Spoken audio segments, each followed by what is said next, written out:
Good evening. I'm Chanel, Vehicle Title Expert. Thank y'all so much for tuning in, and thank you in advance for subscribing.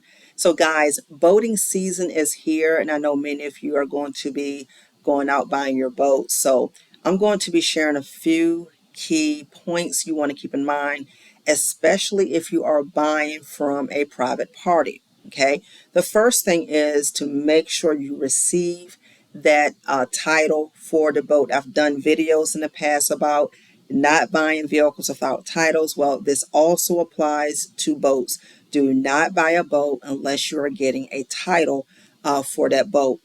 With that being said, make sure the seller signs off accordingly on that title. You sign off as well, date it, put the sales price, etc. But make sure you have that title for that boat. Number two, make sure you get a bill of sale for the boat as well. All parties are to sign accordingly. The date, the boat information, as well as the amount, that you're paying for that boat as well. So make sure you have that. Number three, this one here is very critical because it can impact the titling of your boat. It can delay the transaction as well. So you want to make sure that you verify that your boat has an hull ID. That is HULL ID, hull ID.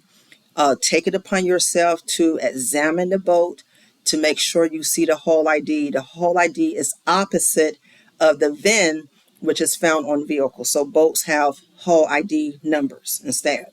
So make sure you can see that hull ID. If it's not visible or if it's not present at all, make sure you reach out to the agency in your state that processes boat titles. Very important.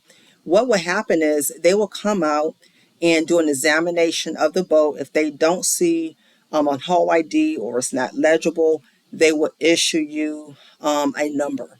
Okay, and then you can move forward with the titling process, but you cannot move forward with the titling process without that hull ID number being present.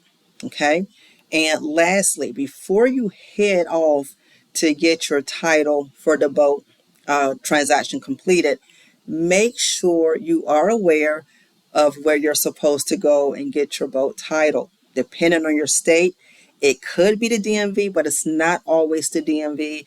It could be a wildlife and conservation, agency, or it can be a Department of Game and Inland Fisheries agency. So it really depends upon your state. Don't assume, just do your research before you go. Two factors you want to keep in mind when you are getting your boat title and you're presenting the paperwork and information is you want to also make sure you advise the agency of the type of engine that your boat has. Also, you want to be prepared to advise about the length of the boat as well. These two key factors will be important when it comes to getting your boat titled and registered. If you have any questions about getting your boat titled and registered, or you need more guidance, feel free to drop me a line below or visit me at wisdomandauthority.com. Thank you for tuning in. Please click share and subscribe. I hope to hear from you soon.